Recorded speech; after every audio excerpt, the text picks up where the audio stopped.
Dear friends, when it comes to nutrition, very few topics spark as much debate, confusion, and even hostility as the discussion about fats and oils. You may have heard voices on social media claiming that seed oils are toxic, that they are the root of modern disease, and that we must return to butter, ghee, lard, and tallow if we want to reclaim our health. On the other side, you will find doctors, researchers, and dietitians who point to decades of scientific studies showing that vegetable oils lower cholesterol, improve heart health, and extend life expectancy. So which message is true? And how do we make sense of these conflicting claims? To understand this, we need to go back in time. In 1990, McDonald's made a decision that changed how the world thought about fat. For decades, the company had fried its famous French fries in beef tallow, which is a rendered animal fat high in saturated fat. But in the late 1980s and early 1990s, saturated fat was considered the public enemy number one. Medical guidelines, health authorities, and mainstream media all warned that saturated fat clogged arteries and caused heart disease. Under growing pressure, McDonald's switched from beef tallow to vegetable oils. This was not just a business decision. It was a cultural turning point that symbolized the rise of the fat-free era. However, the fat-free era was not truly fat-free. Instead of eliminating unhealthy foods, it led to the explosion of ultra-processed products filled with refined starches, added sugars, and cheap industrial oils. Breakfast cereals, fat-free cookies, low-fat yogurts, and packaged snacks flooded the shelves. While they advertised themselves as healthier alternatives, they were actually stripped of nutrients and loaded with empty calories. During this same period, obesity rates in the United States more than doubled. Type 2 diabetes, once rare, became a national crisis. Cardiovascular disease, rather than declining, continued to devastate millions of families. According to the Centers for Disease Control and Prevention, more than 42% of American adults are now classified as obese, and nearly 1 in 10 has diabetes. These numbers are not just statistics. They represent lives affected, energy lost, and health compromised. It is in this context that seed oils became a target. Some argued that they are the hidden driver of these chronic diseases. Others maintain that they are protective when compared to animal fats. The truth, as we will see, is not as simple as either extreme. So today, we are going to take a journey together. We will explore where seed oils come from, why they became so dominant, what the science really says about them, and most importantly, how they interact with the deepest level of your biology, your mitochondria. Because the story of fats is not only about cholesterol or calories, it is about cellular health, inflammation, and the very engines of life itself. Before we dive into the dangers of overheated or oxidized oils, we must first acknowledge the scientific evidence in favor of vegetable oils. Nutrition is not about black and white thinking. It is about context, balance, and what long-term research actually shows. When scientists study large populations over many years, vegetable oils consistently appear to provide benefits compared to diets rich in animal fats. For example, the 7 countries study, one of the most influential pieces of nutrition research, observed over 12,000 middle-aged men across Europe, Japan, and the United States for decades. The results were clear. Diets higher in vegetable oils, especially those rich in unsaturated fats, were strongly associated with lower rates of heart disease. Men living in Mediterranean regions who consumed olive oil and other plant-based oils had far fewer heart attacks than those eating butter, lard, and tallow. This finding has been confirmed by modern clinical trials. In 2010, a large meta-analysis published in the American Journal of Clinical Nutrition reviewed randomized controlled trials where participants replaced saturated fats like butter with unsaturated fats from vegetable oils. The outcome? Those who made the switch experienced significant reductions in low-density lipoprotein cholesterol, often called bad cholesterol, and in many cases, reduced cardiovascular events as well. The American Heart Association has also long recommended replacing saturated fats with unsaturated fats, not eliminating fat entirely, but choosing the type of fat that supports vascular health. Oils like canola, soybean, and sunflower are rich in polyunsaturated fats, which can reduce cholesterol levels when consumed in moderation. Olive oil, particularly extra virgin olive oil, contains monounsaturated fats, along with antioxidants like vitamin E and polyphenols, which have been linked to lower inflammation and better blood vessel function. Another large trial. The pre-dimed study conducted in Spain followed more than 7,000 participants at high risk for cardiovascular disease. Those who consumed a Mediterranean diet enriched with olive oil or nuts had a 30% lower risk of heart attacks and strokes compared to those who followed a low-fat diet. This is not a small effect, it is a life-changing difference. So why then are seed oils demonized today? One reason is that the conversation is often oversimplified. People hear that vegetable oils lower cholesterol, but they also hear stories about inflammation, oxidation, and toxicity when heated. Both are true in different contexts. The cholesterol-lowering benefits are real, documented in hundreds of studies. But health is more than cholesterol numbers. Cholesterol is only one marker, one piece of a much larger puzzle. This is why it is so important to look deeper. Because even though vegetable oils may improve cholesterol levels on paper, the real question is, how do they behave inside your cells? What happens when these oils are processed, stored, or exposed to high heat? Do they still support health, or do they become harmful? This is where the conversation takes a dramatic turn. Now that we have seen the cholesterol-lowering benefits of vegetable oils, we must address the other side of the story, the hidden danger that few people talk about. To truly understand it, we need to go inside the body, into the very heart of our cells, to structures called mitochondria. Mitochondria are often called the power plants of the cell. They take the food you eat, carbohydrates, fats, and proteins, and convert them into adenosine triphosphate, or ATP, the chemical energy that powers everything your body does. Every heartbeat, every breath, every thought in your brain depends on mitochondria functioning smoothly. But mitochondria do far more than just produce energy. They also regulate inflammation, control how efficiently you burn fuel, and even influence how long your cells live before they age and die. When mitochondria are healthy, you feel vibrant and full of energy. But when they are damaged, the consequences ripple through your entire body. Fatigue sets in, your metabolism slows, fat begins to accumulate around your waist, blood sugar levels climb, and inflammation rises. Over time, this contributes to diseases such as type 2 diabetes, Alzheimer's disease, cardiovascular disease, and even certain cancers. So how do seed oils fit into this story?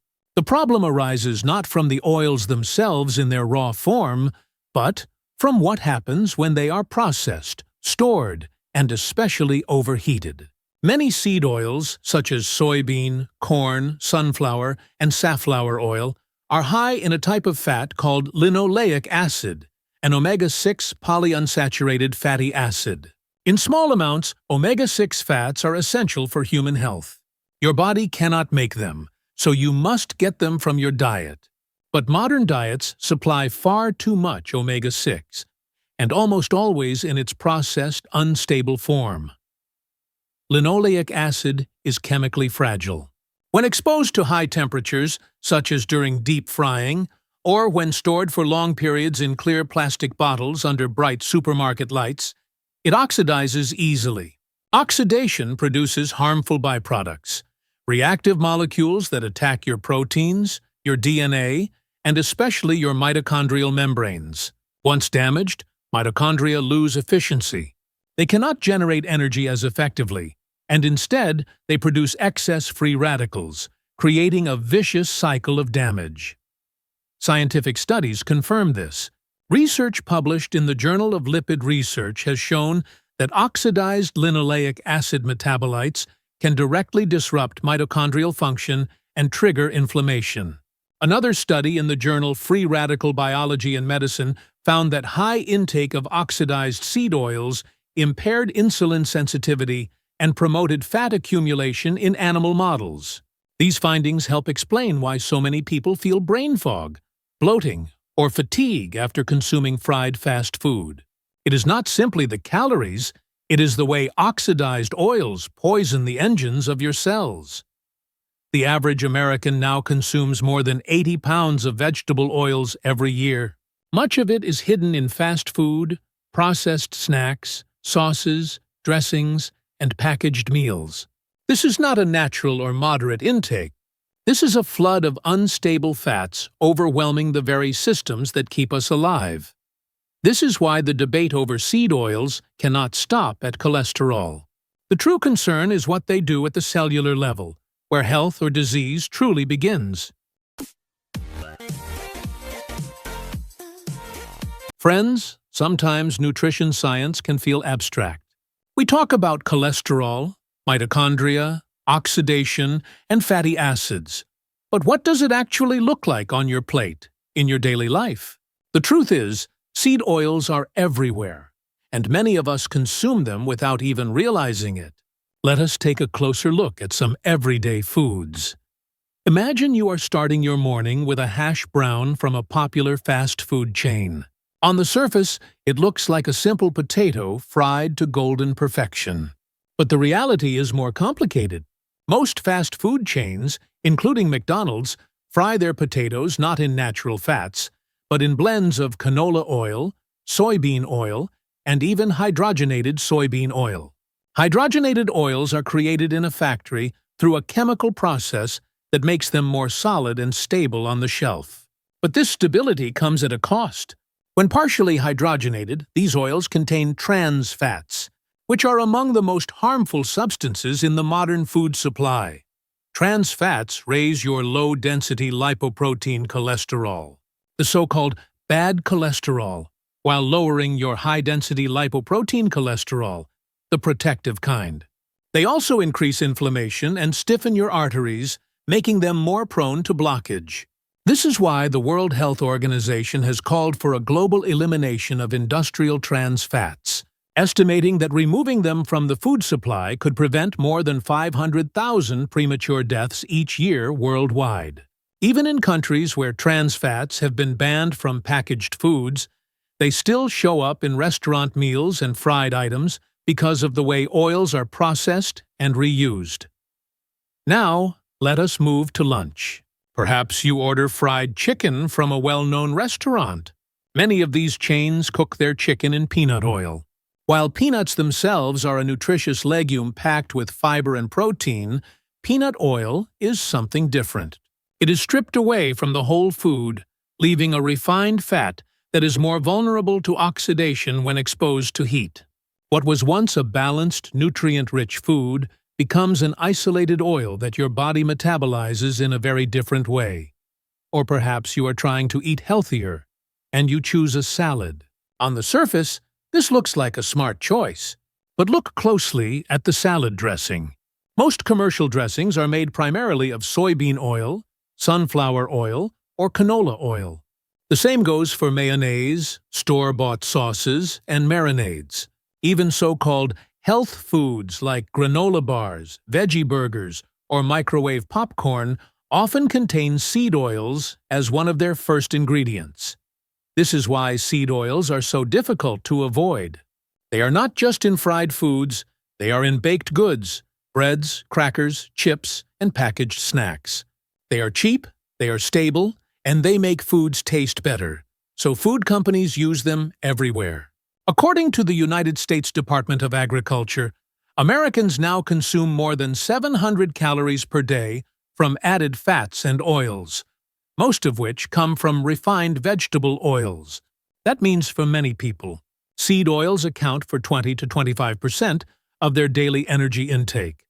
And here is the key point. The oil you drizzle on your salad at home is not the same as the oil used in your French fries, fried chicken, or packaged cookies.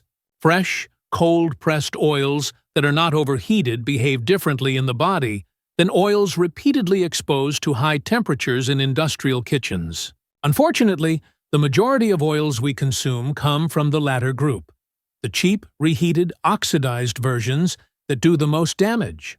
So when people ask, do seed oils cause disease? The answer depends on which oils, in what form, and under what conditions. That is why we cannot simply say, all oils are bad, or all oils are good. The truth is much more nuanced, and it shows up in the foods you eat every single day. Now that we understand how seed oils slip into almost every corner of our diet, let us talk about one of the most overlooked aspects of cooking: heat. Heat is both friend and foe in the kitchen. It transforms raw ingredients into delicious, safe meals. But if misused, it can turn even the healthiest food into a source of toxins. Oils are no exception. Every oil has what scientists call a smoke point. This is the temperature at which the oil begins to break down chemically. Once an oil passes its smoke point, it starts releasing smoke that contains harmful compounds. The molecules that once provided flavor, nutrition, and stability begin to disintegrate into reactive byproducts that attack your cells. Think of it like cooking an egg. A raw egg is liquid and fragile. Add gentle heat, and it solidifies into a safe, nourishing food. But if you continue heating beyond a certain point, the egg turns rubbery, then dark, then black and inedible. That burnt stage is full of compounds that your body recognizes as toxic.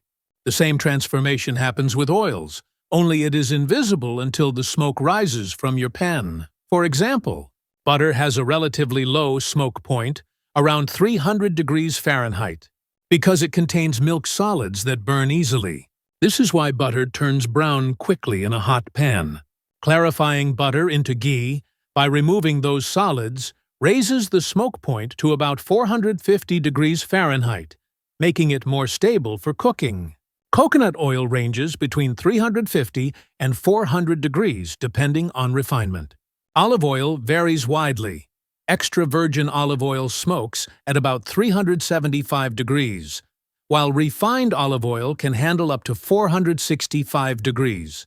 Avocado oil is among the most stable, with a smoke point of around 520 degrees. But here is the catch. Smoke point is not the full story. An oil may have a high smoke point, but still be chemically unstable. Many seed oils, like soybean, corn, and sunflower oil, are rich in polyunsaturated fats that oxidize easily, even if they technically do not smoke yet. Oxidation produces free radicals and reactive oxygen species, unstable molecules that damage proteins, DNA, and the membranes of your mitochondria. Over time, this oxidative stress contributes to inflammation, insulin resistance, and accelerated aging. Studies in journals like Food and Chemical Toxicology have shown that repeatedly heating vegetable oils generates aldehydes such as acrolein and formaldehyde, both of which are toxic to cells.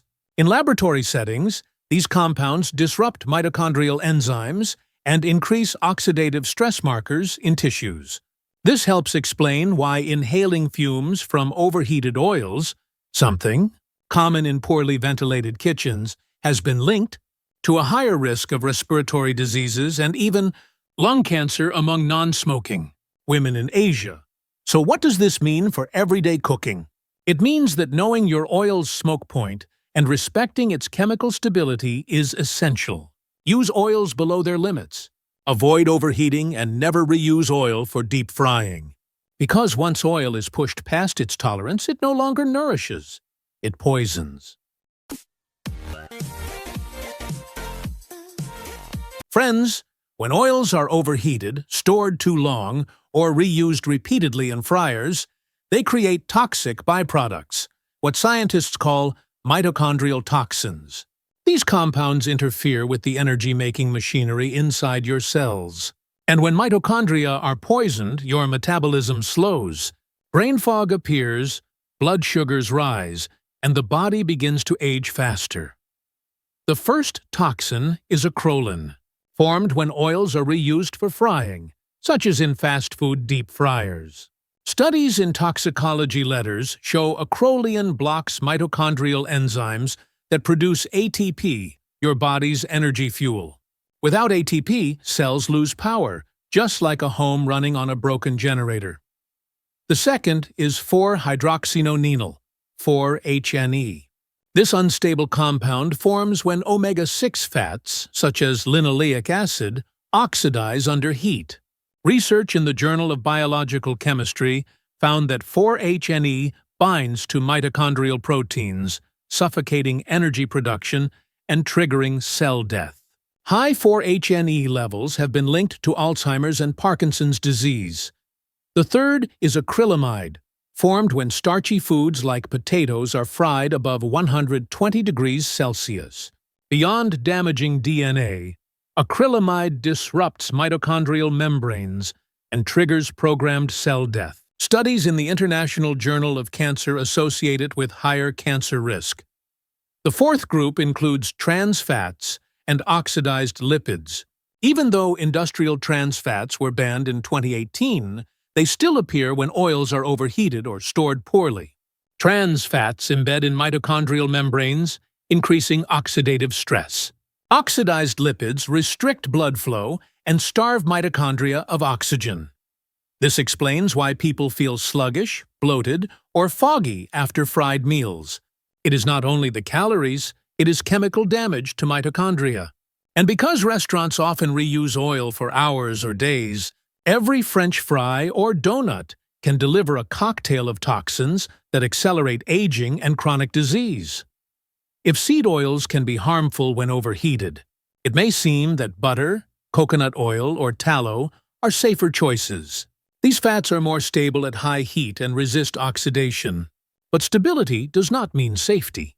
Saturated fats bring their own risks when consumed in excess. Saturated fats are tightly packed and solid at room temperature. When eaten in large amounts, they raise low-density lipoprotein cholesterol, LDL, which can accumulate in artery walls and contribute to atherosclerosis. The American Heart Association warns that diets high in saturated fat increase the risk of heart disease and stroke. But cholesterol is only part of the issue. Studies published in Cell Metabolism show that saturated fats reduce insulin sensitivity, making it harder for your body to move glucose from the blood into cells. Over time, this promotes high blood sugar, fat storage, and risk of type 2 diabetes. Saturated fats also encourage the formation of ceramides, fat molecules that block insulin pathways, and they leave behind byproducts called acylcarnitines, linked to fatigue and inflammation. Together, these effects weaken metabolism. Some point to populations like the Maasai in Africa, who consume more saturated fat without high heart disease rates. But their diets are unprocessed, and their lifestyles highly active. For sedentary modern adults eating processed foods, the outcomes are different. That is why switching from soybean oil to butter is not a free pass. Seed oils and saturated fats can both harm health, but through different mechanisms. One promotes oxidation, the other disrupts insulin and cholesterol. The real solution is moderation and balance, treating fat as essential, but not letting it dominate. We have now seen both sides. Vegetable oils may lower cholesterol, but can damage mitochondria when oxidized, while saturated fats resist oxidation, but disrupt metabolism when overconsumed. So how do we make sense of it all? The answer is context. Dose matters. Fat is essential for life. It provides omega-3 fatty acids critical for brain health, reduces inflammation, and carries vitamins A, D, E, and K. But fat is energy-dense. Just 1 tablespoon of oil has about 120 calories. Too much, whether from butter or soybean oil, leads to weight gain, which itself drives chronic disease. Processing matters. Not all oils are equal. Extra virgin olive oil retains antioxidants like vitamin E and polyphenols, offering protection against oxidation. Refined soybean oil, stripped of natural compounds, oxidizes more quickly under heat. Similarly, butter in its natural form is not the same as margarine made with hydrogenated oils. Form matters. Whole foods deliver fat more safely than bottled oils. Peanuts, soybeans, sunflower seeds, and avocados all contain fiber, protein, and antioxidants that buffer their fats. Isolated oils lose this protection, making them more unstable. This is why the Mediterranean diet, rich in nuts, seeds, fish, vegetables, and olive oil, has repeatedly been shown to reduce cardiovascular risk. It is not about demonizing or glorifying one oil. It is about the pattern: eating whole foods, choosing minimally processed oils, and using them in moderation. So when someone asks, "Are seed oils healthy?" the real answer is, it depends. It depends on freshness, processing, preparation, and context within your diet. In other words, fat is not the enemy, but the way we use it can either heal or harm.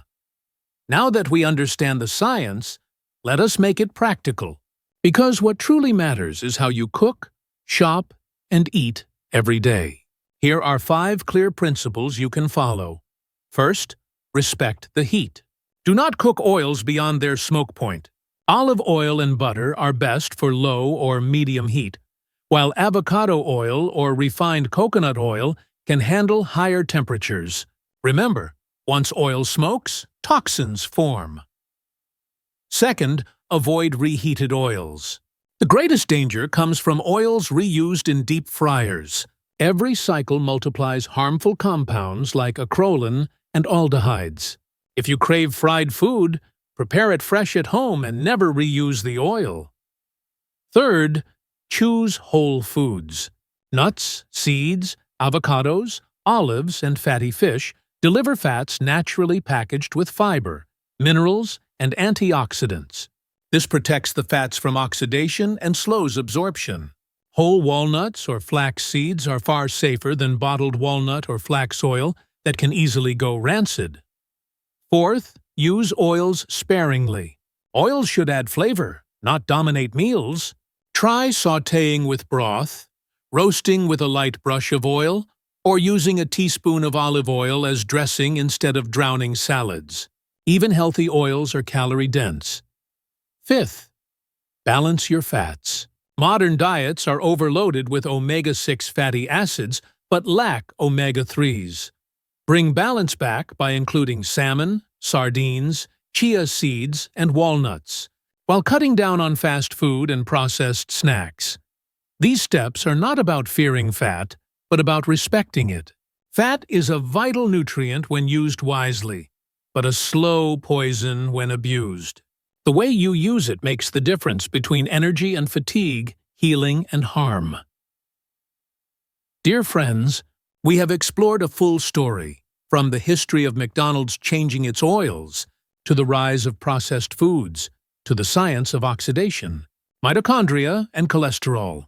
We learned that vegetable oils are not purely evil, nor is butter purely good.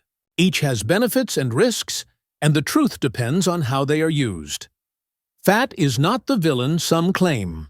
It is a nutrient your body cannot live without. It provides essential fatty acids, builds cell membranes, and carries vitamins that sustain life. But when fats are overheated, processed, or consumed in excess, they quietly become toxins that corrode your mitochondria and fuel disease. The message, then, is not to fear fat, but to respect fat. Choose it in whole forms like nuts, seeds, olives, and fish. Use fresh, minimally processed oils in moderation. Cook gently, never past smoke points, and avoid foods fried in reused oils. And always strive for balance, more omega-3s, fewer omega-6s, and a diet centered on whole, natural foods. Every meal you eat is a signal to your body. That signal can promote vitality or it can accelerate aging. The choice is in your hands, so let us move beyond extremes. Let us stop glorifying butter or demonizing seed oils, and instead practice wisdom guided by science. Respect fat, and it will serve you as a powerful ally for your heart, your brain, and your long-term health.